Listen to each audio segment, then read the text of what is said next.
કન્હૈયાનું ભક્ત હોય, કૃષ્ણનું ભક્ત હોય તો એને 3 અક્ષર તો બોલવા જ પડે. ત્યારે ભગવાન આવીને ઉભો રે, કનૈયા.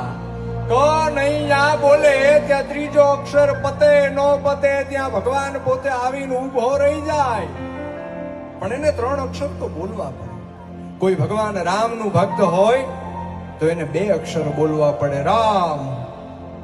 એ રા ને મ પૂરો થાય નો થાય ત્યાં ભગવાન રામ એની વારે આવીને ઉભા રે. એમાં શંકા નથી.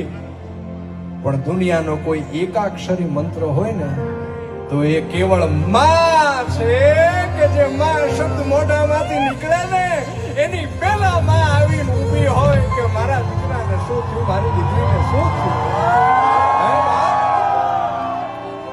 કોઈ દુઃખની આડી ઊભી રહી જાય, ગમે એવડી મોટી મુસીબત હોય એની આડી ઊભી રહી જાય. એ મને અને તમને જન્મ દેવા વાળી મારી અને તમારી જનેતા છે, માં છે.